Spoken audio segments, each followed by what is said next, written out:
যে এই গণ অভ্যুত্থানের ভিত্তিতে যে সরকার প্রতিষ্ঠিত হয়েছে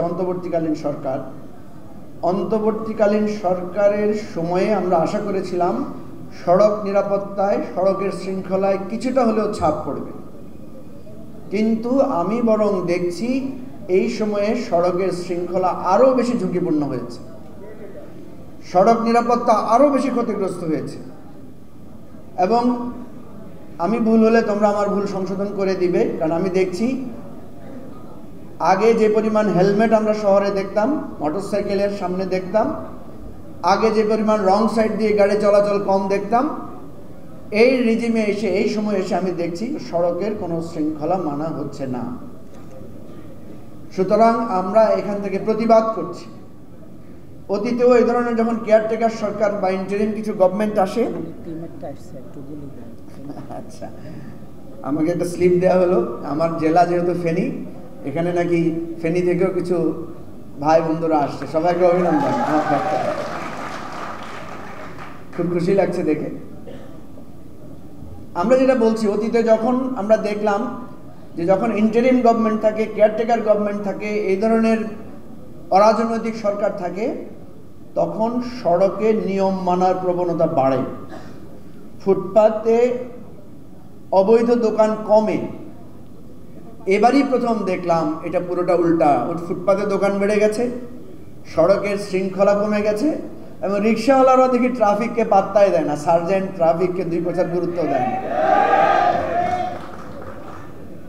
বারবার চেষ্টা করেছি সরকারকে এই কথাটা বলতে, যে আমরা যারা বঞ্চিত, ব্যথিত, লাঞ্ছিত, নিপীড়িত ছিলাম তাদের কথা আলাদা। তো যেই লোকটা রাস্তায় 3 ঘন্টা দাঁড়িয়ে থাকতো বা 2 ঘন্টা জ্যামে থাকতো, সেই লোকটাও এখন যখন দেখে এই সরকারের সময়ও তাকে একইভাবে 2 ঘন্টা বা 2.5 ঘন্টা জ্যামে বসে থাকতে হয়, সে কিন্তু কোনো পার্থক্য খুঁজে পায় না, সে কিন্তু মনে করে না যে রাষ্ট্রে কোনো পরিবর্তন এসেছে। সুতরাং আমরা অত্যন্ত জোরালোভাবে দাবি করব যে এই সরকার অন্তত যাওয়ার আগে সড়ক নিরাপত্তার ব্যাপারে, নিরাপদ সড়কের আন্দোলনের এই অর্গানাইজারদেরকে ডেকে হলো কিছু সুপারিশ অন্তত তারা যাতে বাস্তবায়ন করে যায়। এবার তোমাদের সমালোচনামূলক কিছু কথা বলি। সমালোচনাটা তোমাদের না। তোমরা জানো যে তরুণ এবং প্রবীণ, নবীন এবং প্রবীণ একটা দ্বন্দ্ব থাকে। আমরা যারা মাঝখানে আছি, তরুণও না আবার প্রবীণও হই নাই, আমরা এই 2 গ্রুপের মধ্যখানে কিছুটা সমঝোতামূলক ভূমিকা রাখছি। আমরা যেখানে যাই, প্রবীণরা সারাক্ষণ বলছে তরুণরা তো সব ধ্বংস করে দিল, তরুণদের আচার আচরণ কত খারাপ দেখেন, তারা কত অদ্ভুতপূর্ণ কথা বলছে। তখন আমরা তাদেরকে বলি যে তারা অদ্ভুতপূর্ণ বলেই তো তারা হাসিনাকে সরাতে পারছে, তাদের শক্তি এবং সাহস দেখাতে পারছে বলেই তো গাড়ির সামনে দাঁড়িয়ে জিজ্ঞেস করেছে আপনার লাইসেন্স দেখান, লাইসেন্স দেন। আমরা যখন এটা জোরালোভাবে বলি তখন ওনারা কিছুটা ঠান্ডা হন। আবার যখন আমরা তোমাদের কাছে আসি, তোমাদেরকে বলি যে দেখো, তোমাদেরকে কিন্তু একটা চ্যালেঞ্জ নিতে হবে।